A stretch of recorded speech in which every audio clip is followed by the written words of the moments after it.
Assalamualaikum warahmatullahi wabarakatuh. Perkenalkan, nama saya Rafa Erlangga Fathur Rahman dari Universitas Siliwangi dengan unjung NPM 145 dari kelas E dan angkatan 24. Di sini saya akan menjelaskan mengenai teorema Bayesian. Apa itu teorema Bayesian? Secara pengertian, Bayesian merupakan cara melihat kita terhadap peluang dengan prinsip bahwa dugaan atau keyakinan itu bisa dan harus diperbarui setiap kali ada bukti-bukti yang baru. Penerapannya itu kayak Bayesian digunakan untuk menghitung probabilitas terjadinya suatu peristiwa.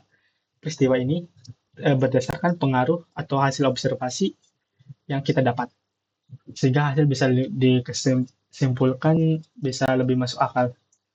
Nah, gampangnya gini, kita nggak mungkin menduga diri kita demam kalau badan kita nggak panas kan, buktinya itu panas, pusing, dan lemas. Itu kan kalau udah ada tiga bukti tadi, baru kita bisa mengiyakan hipotesis dugaan kita itu bisa membenarkan kalau kita ini sakit demam gitu loh.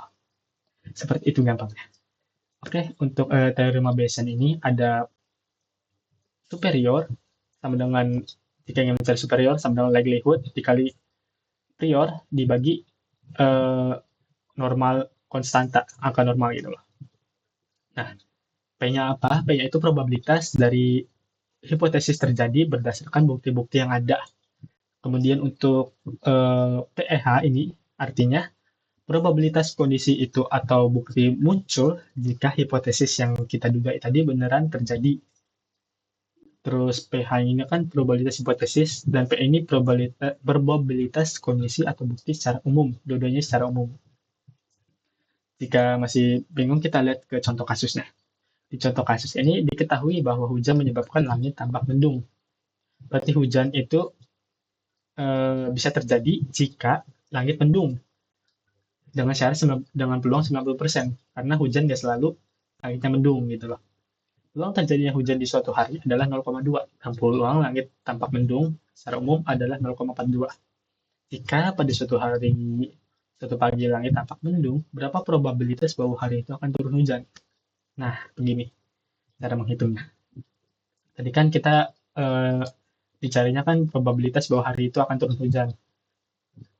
Probabilitas bahwa hipotesis itu akan benar gitu berdasarkan bukti-bukti yang ada gitu. Nah, kita cara mencarinya posterior sama dengan likelihood.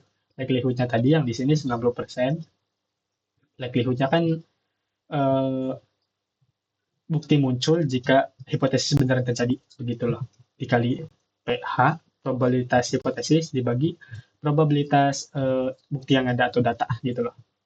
Sehingga kita bisa masukkan 0,9 itu 90% dikali 0,2 dibagi 0,42. 0,9 kali 0,2 akan menghasilkan 0,18 dibagi 0,42 maka akan menghasilkan 0,428 atau 42,8% hujan itu beneran terjadi jika awan itu mendung gitu loh. Begitu cara menghitung teman-teman. Sekian dari saya, kurang lebihnya mohon maaf. Wassalamualaikum warahmatullahi wabarakatuh.